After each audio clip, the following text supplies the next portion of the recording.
करेला खाने में कसैला जरूर होता है किसान भाइयों, लेकिन इसकी डिमांड हमेशा रहती है। सब्जियों में इसकी डिमांड होती है, इसके अचार भी बनाए जाते हैं, साथ ही साथ कलौजी में भी इसका प्रयोग होता है। यही वजह है कि लगन के समय में करेले का डिमांड काफी बढ़ जाता है और अच्छे भाव से बिकता है। वैसे करेले की खेती के समय की बात करें तो साल भर इसकी खेती होती है। अक्टूबर नवंबर में लगाकर गर्मी के समय में करेला लिया जाता है, और यदि जनवरी में नर्सरी तैयार करके भी किसान भाई लोग इसकी लगाते हैं, फरवरी मार्च अप्रैल तक करेले की बुआई की जाती है।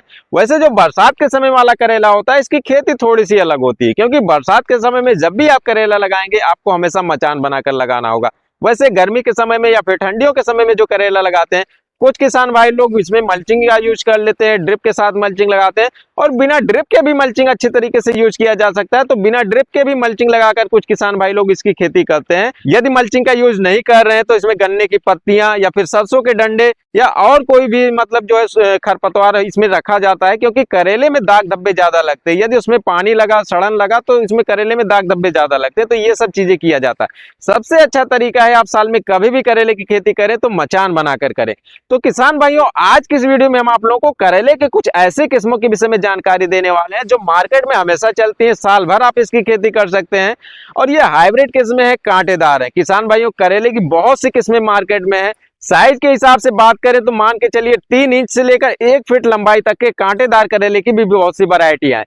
आज हम बात करेंगे जो लंबे वाले करेले होते हैं उनकी वैरायटियों के विषय में। तो किसान भाइयों, सबसे पहले बात कर लेते हैं कि करेले के लिए आपको खेत की तैयारी कैसे करनी है। किसान भाइयों, यदि आप बरसात में करेले की खेती करने जा रहे हैं तो आपको मल्चिंग का यूज जरूर करना चाहिए। और मल्चिंग के लिए जरूरी नहीं कि आपके खेत में ड्रिप लगाओ, बिना ड्रिप के भी आप फ्लड इरिगेशन से मल्चिंग का बखूबी यूज कर सकते हैं। और इसकी एक सबसे खास बात ये होती है, जब भी आप मल्चिंग बनाते हैं, मल्चिंग लगाते हैं, तो एक बेड बनाकर आप मल्चिंग लगाते हैं और जितनी खाद दी जाती है सब उसी बेड में दी जाती है। तो इस टाइम पर खरपतवार नहीं उगते हैं और जो आपका खाद है उसका मैक्सिमम यूटिलाइजेशन आपके पौधों को मिलता है। और करेला एक लंबी अवधि की फसल है। मान के चलिए आप इसको 6 से 8 महीने तक चला सकते हैं।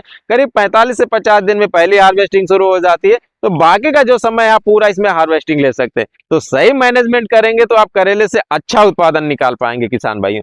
तो आप जब भी करेला लगाएं तो आप कोशिश करें कि हमेशा आपको मल्चिंग का यूज करना है और आपको ड्रिप लगाने की जरूरत नहीं है। दूसरा सबसे जरूरी बात आ जाती है, आपको मचान बनाना है। मचान 2 तरीके के होते हैं, एक ऊपर जाकर फ्लैट होता है, लटक के फलते हैं, और दूसरा जो होता है वो सीधा वर्टिकल होता है। वर्टिकल वाले मचान में सबसे ज्यादा प्रोडक्शन मिलता है, क्योंकि जब वर्टिकल में आप कोई चीज मचान में लगाते हैं, मान लीजिए 5 से 6 फीट हाइट लेकर जाते हैं, तो इसका 2 साइड होता है, तो आपका टोटल दुगना, मान के चलिए आपका 10 फीट का एरिया मिल जाता है। और ऐसे आप खुले खेत में करेंगे तो जितना खेत आपका उतना ही रकबा मिलेगा। तो ये बात होती है वर्टिकल वाले की, कि यहाँ पर वर्टिकल में आप इसमें यदि क्रॉप नेट लगाकर खेती करते हैं तो बहुत अच्छा रिजल्ट मिलेगा। किसान भाइयों, क्रॉप नेट कैसे लगाना है, मचान कैसे बनाना है, बेड पर मल्चिंग कैसे बिछाना है, बिना ड्रिप के मल्चिंग का यूज कैसे करना है, खाद पानी उसमें कैसे देना, सारी वीडियो हमारे चैनल पर पड़ी हुई है। आप वहां पर जाकर डिटेल में जानकारी ले सकते हैं। और आगे हम जो भी बताएंगे इसमें यदि आपका कोई प्रश्न रहता है कमेंट करिए, उसका भी सॉल्यूशन हम आप लोगों के लिए लेकर आएंगे। किसान भाइयों, अब सीधे बात करते हैं वैरायटी की। लेकिन वैरायटी की बात करने से पहले यदि आपने हमारे चैनल को अभी तक सब्सक्राइब नहीं किया है तो आप हमारे चैनल को सब्सक्राइब करके बेल आइकन को दबा दें। किसान भाइयों, सबसे पहले नंबर पर जो वैरायटी रखी हुई है वीएनआर की NT 77 वैरायटी को रखा गया है। इसको हमने इसलिए रखा हुआ है क्योंकि ये अगैती किस्म है। करीब 42 से 45 दिन में ये तैयार हो जाती है। और लंबाई की बात करें तो 22 से 25 सेंटीमीटर इसकी लंबाई जाती है, करीब 4 से 4.5 सेंटीमीटर इसकी मोटाई आती है। औसत वजन 130 से 150 ग्राम के आसपास इसका आता है। किसान भाइयों, इसमें लंबे और जो है नुकीले कांटे होते हैं, मजबूत कांटे होते हैं। कीपिंग क्वालिटी इसकी काफी अच्छी होती है। और कलर की बात करें तो किसान भाइयों, शानदार वीएनआर के जितने भी करेले आप देखेंगे इसमें डार्क ग्रीन और शाइनिंग लेकर सारे कलर आते हैं। तो किसान भाइयों, हमारा ये कोई प्रमोशनल वीडियो नहीं है, हम बीएनआर की बात करते हैं, इसी के साथ और भी कंपनियों की बात करते हैं। लेकिन जो कंपनी की जो वैरायटी काफी अच्छा डिमांड रखती है, अच्छा इसका क्वालिटी होता है, हम उसी की बात करते हैं। किसान भाइयों, हमारी दूसरी जो वैरायटी है ये नेम्स कंपनी का अमन श्री वैरायटी है। काफी अच्छा वजन इसका आता है, 22 से 25 सेंटीमीटर लंबाई होती है। किसान भाइयों, करीब 4 से 4.5 सेंटीमीटर मोटाई होती है। डार्क ग्रीन कलर आता है। किसान भाइयों, इसमें भी कांटे होते हैं और लंबे करेले में मतलब इसका वजनदार काफी अच्छा। तो यदि आपके यहाँ पर लंबा करेला कांटेदार चलता है तो ये वाली वैरायटी आपके लिए काफी अच्छी होगी। थोड़ा देरी से फल देता है। मान के चलिए 50 से 55 दिन के आसपास इसकी पहली हार्वेस्टिंग होगी, लेकिन लंबा काफी चलता है किसान भाइयों, इसका डिमांड भी काफी अच्छा रहता है। किसान भाइयों तीसरी जो वैरायटी है वीएनआर कंपनी की नंदिता वैरायटी है। इसके जो कांटे हैं कम नुकीले होते हैं और इसका गहरा हरा रंग इसको काफी अच्छा डिमांड देता है मार्केट में। अब बात करते हैं इसकी लंबाई की, तो मान के चलिए 22 से 25 सेंटीमीटर की लंबाई आती है। ये वाला करेला थोड़ा पतला होता है, 3.5 से 4.5 सेंटीमीटर का डायमीटर होता है, तो इस वजह से भी मार्केट में डिमांड रहती है, क्योंकि कभी कभी जब करेले ज्यादा मोटे हो जाते हैं तो उसका थोड़ा डिमांड कम रहता है। तो ये वाला करेला मार्केट में काफी अच्छा परफॉर्मेंस देता है किसान भाइयों। 130 से 150 ग्राम औसत वजन आ जाता है और यही है 50 से 55 दिन पर इसकी पहली हार्वेस्टिंग हो जाती है। किसान भाइयों चौथे नंबर पर हमने जो वैरायटी रखा हुआ है ये वपन सीड का राणा प्रीमियम वैरायटी है। 50 से 55 दिन के आसपास इसकी पहली हार्वेस्टिंग हो जाती है। गहरा हरा रंग और लंबा मोटा और वजनदार करेला होता है किसान भाइयों, काफी लंबा चलता भी है और दूर ज्यादा टाइम तक भी ये चलने के बाद भी अच्छी मात्रा में फल देता रहता है। इसकी लंबाई की बात करें तो 18 से 20 सेंटीमीटर लंबाई आ जाती है और 110 से 120 ग्राम इसका औसत वजन आता है। किसान भाइयों ये ट्रांसपोर्ट के लिए काफी अच्छा है, कीपिंग क्वालिटी अच्छी है, दूरी तक इसको ट्रांसपोर्ट करना है तो ये वाली वैरायटी का आप चुनाव कर सकते हैं। किसान भाइयों अब बात करते हैं पांचवी वैरायटी की। तो किसान भाइयों हमने बताया है कि वीएनआर कंपनी काफी अच्छी है और करेले के मामले में तो इसमें बहुत से अच्छे अच्छे सीड है, इसीलिए हमने 5वें नंबर पर वीएनआर का NT 222 वैरायटी रखा हुआ है। अट्रैक्टिव डार्क ग्रीन इसका कलर आता है, ट्रांसपोर्ट क्वालिटी का करेला है। 50 से 55 दिन पर इसकी पहली हार्वेस्टिंग हो जाती है। 18 से 20 सेंटीमीटर इसकी लंबाई जाती है और 4 से 4.5 सेंटीमीटर इसकी मोटाई आती है।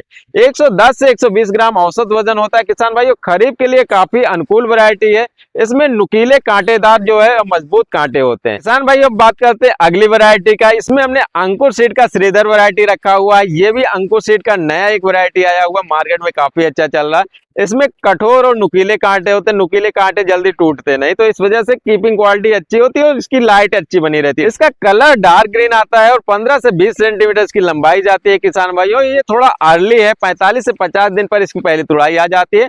ये वाली जो वैरायटी है वायरस के प्रति सहनशील है, इसको खरीफ और जायद दोनों समय में आप लगा सकते हैं। किसान भाई अब बात करते हैं अपनी 7वीं वैरायटी की। ये जो 7वीं वैरायटी हमने लिया हुआ है सेमनिस कंपनी का अभिषेक नाम से एक करेला आता है। 18 से 22 सेंटीमीटर की लंबाई आती है। औसत वजन की बात करें तो 110 से 120 सेंटीमीटर हो जाता है और इसकी जो डायमीटर है 3.5 से 4 सेंटीमीटर का डायमीटर होता है। किसान भाइयों ये वाली जो वैरायटी है जो हमने वीएनआर कंपनी का नंदिता बताया था, इसी तरीके से इसका शेप आता है। इसमें भी ज्यादा नुकीलेदार कांटे होते हैं और इसका जो हार्वेस्टिंग की बात करें तो मान के चलिए 55 से 60 दिन पर इसकी पहली हार्वेस्टिंग हो जाती है। किसान भाइयों 8वें नंबर पर हमने अंकुर कंपनी का करिश्मा सीड रखा हुआ है। इसका लंबा शेप आता है किसान भाइयों और ये वाली जो वैरायटी है अट्रैक्टिव डार्क ग्रीन इसका कलर होता है, बहुत अच्छा कलर होता है। और बात करें इसके जो है खरीफ के समय में यदि आप इसका उत्पादन लेते तो लंबाई ज्यादा करीब 25 से 28 सेंटीमीटर चली जाती है और गर्मियों के समय में 24 से 25 सेंटीमीटर की लंबाई जाती है। ये वाली जो वैरायटी है वायरस के प्रति टॉलरेंस है और इसमें वायरस का खतरा कम होता है। किसान भाइयों इसका औसत वजन की बात करें तो 150 ग्राम से ऊपर इसका औसत वजन आ जाता है। किसान भाइयों इस तरीके से 8 वैरायटियां हो गई। और करेले की बात करें कांटेदार, क्योंकि किसान भाइयों हाइब्रिड किस्म की सारे हैं और अलग अलग शेप में आते हैं तो बहुत वैरायटियां हैं। ये जो वैरायटियां हमने नंबर वाइज जरूर रखा हुआ है, लेकिन सारी वैरायटियां एक नंबर की हैं, तो जो आपके क्षेत्र के हिसाब से आपके यहाँ पर उपलब्ध हो जाए आसानी से आप उन सब का चुनाव कर सकते हैं। थोड़ा बहुत अंतर है तो वो भी आप चेक कर सकते हैं कौन सा आपके लिए ज्यादा सही रहेगा। अब बात करते हैं किसान भाइयों 9वें नंबर पर हमने जो रखा हुआ है ये हमारा पॉली वैरायटी है। किसान भाइयों 48 से 53 दिन में इसका पहली बार तुड़ाई हो जाती है। ईस्ट वेस्ट कंपनी के ये वैरायटी आती है। डार्क ग्रीन इसका कलर होता है और 5 से 6 सेंटीमीटर का इसका जो किसान भाइयों मोटाई हो जाती है। 20 से 25 सेंटीमीटर की लंबाई जाती है और मानकर चलिए किसान भाइयों इसका जो है करीब 200 ग्राम तक एवरेज वजन भी इसका चला जाता है, क्योंकि थोड़ा भारी होता है और मोटाई ज्यादा होती है, 5 से 6 सेंटीमीटर हो जाती है। किसान भाइयों मोटा और मध्यम कांटेदार होता है ये वाली वैरायटी, तो इस वजह से यदि आपके यहाँ पर मोटे करेले चलते हैं तो पॉली वैरायटी को आप चुनाव कर सकते हैं। तो किसान भाइयों इतनी वैरायटियां हो गई। अब लास्ट में हम बात कर लेते हैं अपने 10वें वैरायटी की। तो 10वें नंबर पर हमने रखा हुआ माइको कंपनी का माही 19 वैरायटी को। ये वाली जो वैरायटी है 55 से 60 दिन में तैयार हो जाती है और 110 से 120 ग्राम इसका औसत वजन आता है। 18 से 20 सेंटीमीटर का इसका जो है लंबाई चली जाती है। किसान भाइयों अट्रैक्टिव डार्क ग्रीन कलर होता है, घने कांटेदार होते हैं। इसको खरीफ और जायद आप दोनों में लगा सकते हैं। तो किसान भाई हमने कोशिश किया कि करेले की बेहतरीन किस्में आप लोगों के बीच लेकर आए, तो इतनी वैरायटी हमने आप लोगों को बता दी। आप कौन सी वैरायटी का चुनाव कर रहे हैं, किस वैरायटी की खेती इस बार करने जा रहे हैं, क्या कोई नई वैरायटी भी आपके पास है तो कमेंट करके जरूर बताइए। मिलते हैं किसी और वीडियो में, तब तक के लिए नमस्कार।